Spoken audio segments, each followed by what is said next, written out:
پیدائش باب 47۔ تب یوسف نے آ کر فرعون کو خبر دی کہ میرا باپ اور میرے بھائی اور ان کی بھیڑ بکریاں اور گائے بیل اور ان کا سارا مال و متاع ملک کنعان سے آ گیا ہے، اور ابھی تو وہ سب جشن کے علاقہ میں ہیں۔ پھر اس نے اپنے بھائیوں میں سے 5 کو اپنے ساتھ لیا اور ان کو فرعون کے سامنے حاضر کیا۔ اور فرعون نے اس کے بھائیوں سے پوچھا، تمہارا پیشہ کیا ہے؟ انہوں نے فرعون سے کہا، تیرے خادم چوپان ہیں، جیسے ہمارے باپ دادا تھے۔ پھر انہوں نے فرعون سے کہا کہ ہم اس ملک میں مسافرانہ طور پر رہنے آئے ہیں، کیونکہ ملک کنعان میں سخت کال ہونے کی وجہ سے وہاں تیرے خادموں کے چوپایوں کے لیے چرائی نہیں رہی، سو کرم کر کے اپنے خادموں کو جشن کے علاقہ میں رہنے دے۔ تب فرعون نے یوسف سے کہا کہ تیرا باپ اور تیرے بھائی تیرے پاس آ گئے ہیں، مصر کا ملک تیرے آگے پڑا ہے، یہاں کے اچھے سے اچھے علاقہ میں اپنے باپ اور اپنے بھائیوں کو بسا دے، یعنی جشن ہی کے علاقہ میں ان کو رہنے دے،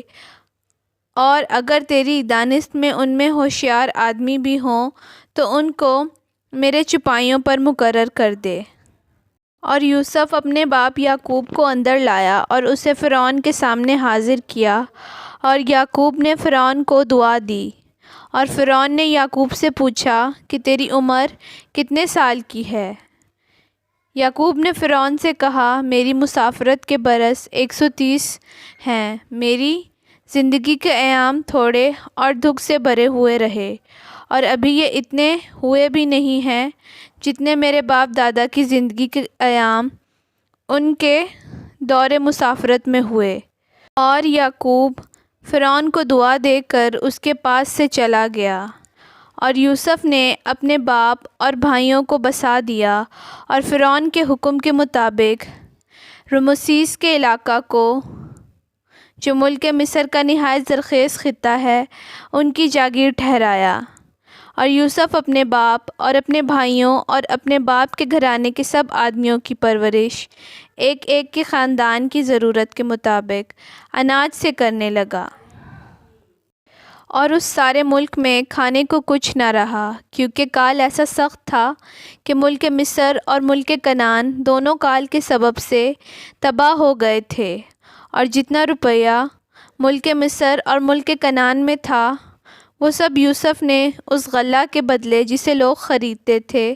لے لے کر جمع کر لیا، اور سب روپے کو اس نے فرعون کے محل میں پہنچا دیا۔ اور جب وہ سارا روپیہ جو مصر اور کنعان کے ملکوں میں تھا خرچ ہو گیا، تو مصری یوسف کے پاس آ کر کہنے لگے، ہم کو اناج دے، کیونکہ روپیہ تو ہمارے پاس نہیں رہا، ہم تیرے ہوتے ہوئے کیوں مریں؟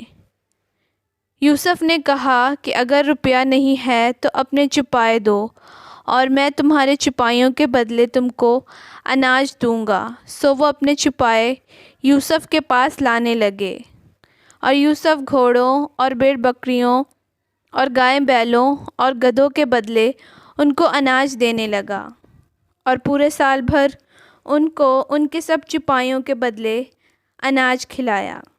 جب یہ سال گزر گیا تو وہ دوسرے سال اس کے پاس آ کر کہنے لگے کہ اس میں ہم اپنے خداوند سے کچھ نہیں چھپاتے،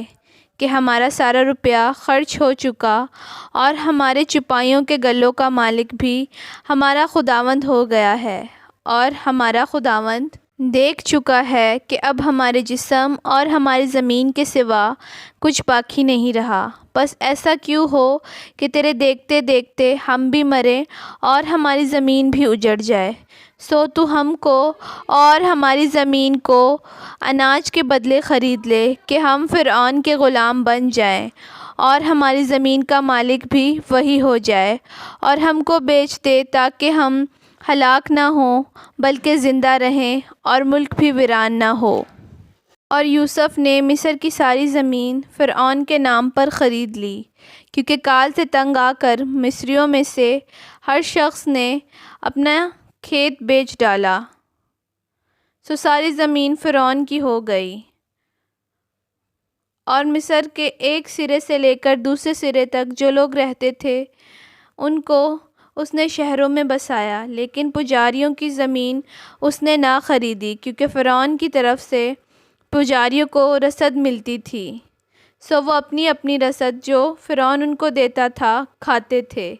اس لیے انہوں نے اپنی زمین نہ بیچی۔ تب یوسف نے وہاں کے لوگوں سے کہا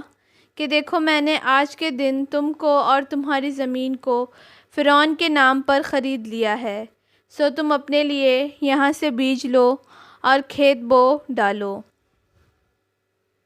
اور فصل پر 5واں حصہ فرعون کو دے دینا، اور باقی 4 تمہارے رہے، تاکہ کھیتی کے لیے بیج کے بھی کام آئیں، اور تمہارے گھر کے آدمیوں اور تمہارے بال بچوں کے لیے کھانے کو بھی ہوں۔ انہوں نے کہا کہ تو نے ہماری جان بچائی ہے، ہم پر ہمارے خداوند کے کرم کی نظر رہے، اور ہم فرعون کے غلام بنے رہیں گے۔ اور یوسف نے یہ آئین جو آج تک ہے مصر کی زمین کے لیے ٹھہرایا کہ فرعون پیداوار کا 5واں حصہ لیا کرے، سو فقط پجاریوں کی زمین ایسی تھی جو فرعون کی نہ ہوئی۔ اور اسرائیلی ملک مصر میں جوشن کے علاقہ میں رہتے تھے، اور انہوں نے اپنی جائیدادیں کھڑی کر لیں، اور وہ بڑھے اور بہت زیادہ ہو گئے۔ اور یعقوب ملک مصر میں 17 برس اور جیا، سو یعقوب کی کل عمر 147 برس کی ہوئی، اور اسرائیل کے مرنے کا وقت نزدیک آیا۔ تب اس نے اپنے بیٹے یوسف کو بلا کر اس سے کہا، اگر مجھ پر تیرے کرم کی نظر ہے تو اپنا ہاتھ میری ران کے نیچے رکھ، اور دیکھ، مہربانی اور صداقت سے میرے ساتھ پیش آنا، مجھ کو مصر میں دفن نہ کرنا، بلکہ جب میں اپنے باپ دادا کے ساتھ سو جاؤں تو مجھے مصر سے لے جا کر ان کے قبرستان میں دفن کرنا۔ اس نے جواب دیا، جیسا تو نے کہا ہے میں ویسا ہی کروں گا۔ اور اس نے کہا کہ تو مجھ سے قسم کھا، اور اس نے اس سے قسم کھائی۔ تب اسرائیل اپنے بستر پر سرہانے کی طرف سجدہ میں ہو گیا۔ آمین۔